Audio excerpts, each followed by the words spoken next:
This is Garis, Masculist, MGTOW flyers. That is 2 3-page essays on the themes of masculism and MGTOW, written by and read aloud by Prof. Dr. Hugo de Garis. This is flyer number 487, part 2, entitled Masculists Beating Feminists at Their Own Game. Carrying straight on.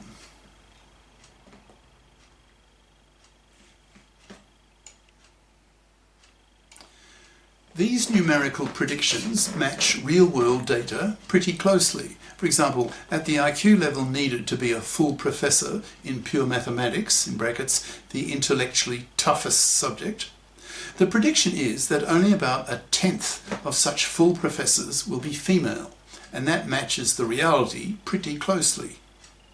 At the IQ level needed to win an Abel Prize, or the Fields Medal, in brackets, the math equivalent of a Science Nobel Prize, the prediction is that only one woman a century will win one, and that matches the reality perfectly. Thus, masculist scientists have a very strong, scientifically based case to claim that women are intellectually inferior to men. So it naturally follows that now that men have moved into gender politics, they will take it over, the way men take over everything that men turn their minds to. So expect in the next few years that masculism will take over gender politics, since the smartest of the masculists will be smarter than the smartest of the feminists, simply because they are males, and hence genetically superior to females, for all the scientifically valid reasons given above. Masculist theory already exists, and is really starting to spread in the manosphere.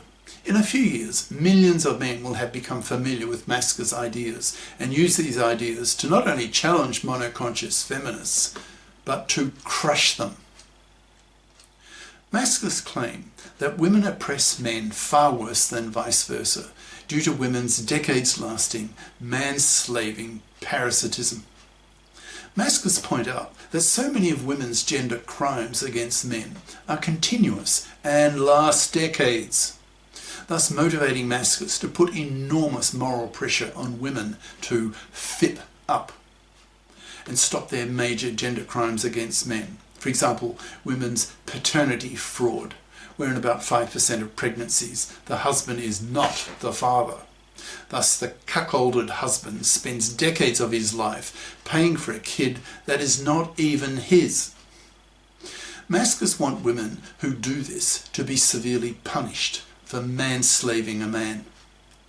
Millions of women lie to their husbands/boyfriends, telling them that they are taking the pill but aren't, because they really want to get pregnant, which is what women are really all about. Then force the father to pay for a kid that he doesn't even want in the first place, thus manslaving him for decades.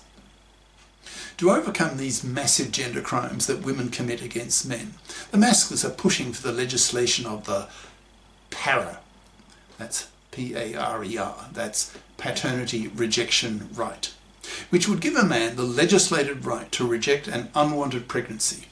If the mother then goes ahead with the pregnancy, then she takes full financial responsibility for the costs of the kid.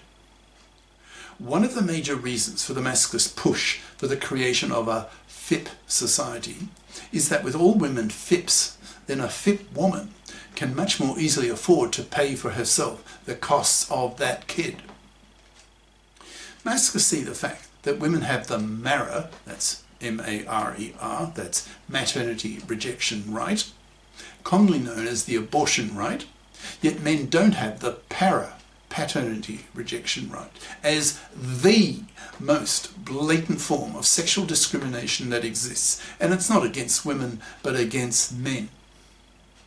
This crass gender injustice against men makes masculists hate monoconscious feminists for their massive hypocrisy when it comes to these women rejecting the right of men to reject an unwanted pregnancy. Thus, from all the above, it should be clear to any reader, male or female, that gender injustice is definitely a two-way street. So when a monoconscious feminist rejects this idea due to her 6 decades-long indoctrination by feminism that gender oppression is a one-way street, that is, that it is men who are the oppressors and that it is women who are the oppressed, then she is deluded, as seen by the masculists, who are out to teach society that gender oppression is a two-way street, and that in fact women oppress men far worse than men oppress women, since so many of women's gender crimes against men are continuous and in capital letters last decades. The solution to these massive gender crimes that women commit against men is the masculist creation of a FIP society. That's with a capital S in the word society.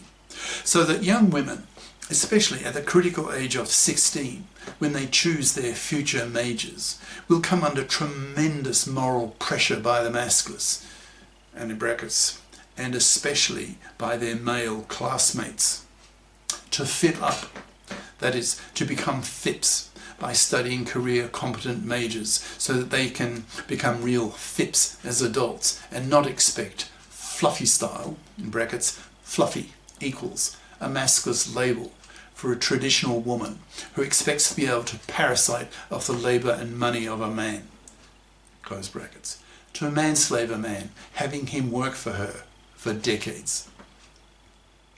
Masculists see fluffydom as manslavery. Masculists argue that thanks to men giving women science-based medicine, a life expectancy of 85 years, the contraceptive pill, household gadgets, higher education, women have a career window of half a century, so can work. Masculists then point the finger at women saying, quote, now that women can work, they must work. Anything else is manslavery, and manslavery will get women killed. To masculists, fluffydom is manslavery, and manslavery is slavery, and hence a war issue. Look at the US Civil War, which was largely over the immorality of Negro slavery that cost the lives of over 500,000 soldiers. Masculists claim that manslavery is a much bigger issue than Negro slavery, since there are billions of manslaves in the world today who need to be liberated from decades of manslavery, working for women for decades of their lives. Thus the masculists are talking about a major historical shift in the way human beings live. They see 3 main pillars in the history of gender politics. 1. The pill that liberated women from constant pregnancy. 2. The rise of feminism that allowed women to behave like men, having careers for most of their lives, even those women who have their 2 kids. And 3. The rise of masculism that frees men from manslavery to women, giving men the power so that men are free to choose how they want to live their lives and not be obligatory manslaves to hated, fluffy, manslaving parasites. These are very big concepts that will change the course of history. So it's therefore not surprising that in the coming few years, as biconscious masculists confront monoconscious feminists with the above masculist ideas, that large numbers of feminists will feel that they have been beaten at their own game of gender politics by smarter, more verbally aggressive masculists who express their anger and hatred at how women today gender politically oppress men with their manslavery. Masculists become increasingly angry and hateful as they have their masculist consciousnesses raised, seeing how women oppress men far worse than vice versa, and start pushing for the men-fairing of the gender laws, especially for the reform of the divorce courts, the fipping of women, the legislation of the para, the establishment of gender equality committees in the parliaments so that the gender issues of both sexes are addressed equally, which is far from being the case today. Today's world, that's December 2021, is still very much monoconscious, in which most people see gender oppression as a one-way street. Certainly nearly all feminists do, and so does the law. All this has to be changed, which is the task of the Masculists, to educate society into bi-consciousness, to educate society how women oppress men, and in fact worse than vice versa, and then push for the creation of a FIP society, for the legislation of the para, for the reform of the divorce court system, for the FIPPing of women, for the creation of gender equality committees in the parliaments, etc. With a FIP society, all the reforms above become more practical, which is why the Masculists give the concept of the creation of a FIP society such importance. Now that men are angry and hateful at how they are being abused by women, we can expect millions of men to have their masculist consciousness raised, thus making them bi-conscious, since most educated men today are aware of feminist ideas. As masculist ideas spread through the culture, large numbers of women will become female masculists, sympathising and understanding what the masculists are saying, and choosing to vote with men for the men-fairing of the gender laws, arguing that it is in women's self-interest to become bi-conscious, since if things continue as they are in today's monoconscious world, then the proportion of men who adopt the MGTOW, that's men going their own way lifestyle, that is rejecting marriage and paternity due to the fluffy feminist takeover of the divorce courts, will only keep climbing. It's already around 70% in many countries and may reach over 90% in a decade, thus wiping out whole populations in a mere generation. So it's obvious that current monoconscious gender politics has to change. Masculists accuse monoconscious feminists of being hypocrites and genociders, since they behave as feminists, pushing for equal rights in the parliaments, but behave as fluffy manslavers in the divorce courts, and as genociders because they are indirectly wiping out whole populations due to their takeover of the divorce courts and making them so toxic for divorcing fathers that they have killed off marriage and paternity. With so many millions of men becoming masculists, millions of women will not be given these men's sperm, so will become babyless, which will drive them crazy. So the masculists take advantage of this situation, telling women that it is in their self-interest to vote with men for the men-fairing of the gender laws, or continue to be babyless. The Masculists are aiming to have both sexes hate the monoconscious feminists, labelling them MFBs, that's monoconscious feminazi bigots, so that the MFBs die out, spat at from both sides, by both men and women, by both masculists and female masculists. Over the next few years, a tremendous tsunami of masculist rhetoric and hatred is expected to sweep over society, so that monoconscious feminists will feel that men have taken over gender politics, which is what the masculists want and expect. We masculists expect it simply because we are men, and as stated earlier, quote, "Whenever we men turn our minds to something, we always dominate it," end quote.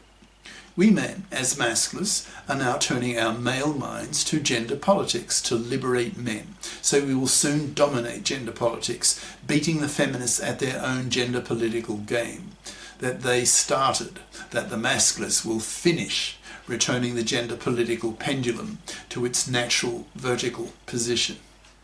In today's world, the feminist pendulum has swung way too far, destroying whole populations, so it has to be turned back to an equilibrium point. So that is the task of masculism, a task that is now well underway. So to monoconscious feminists, accustom yourselves to the idea that in the next few years you will lose your monopoly over gender politics. And a few years after that, you will lose your dominance over gender politics, passing the torch to the masculists, who will dominate it, the way men dominate everything, which is the way of the natural world, that is the world of nature, of scientific reality, a foreign concept to many iscyanate, fluffy educated, monoconscious feminists. Cheers. Prof. Dr. Hugo de Garis. Email profhugodegaris@yahoo.com. Website profhugodegaris.wordpress.com. Author of the book Masculism, Men's Rebellion Against Being Man-Slaves to Women, an e-textbook of 480 plus masculist flyers for men's studies courses. Freely downloadable in Microsoft Word format from my website. Ciao.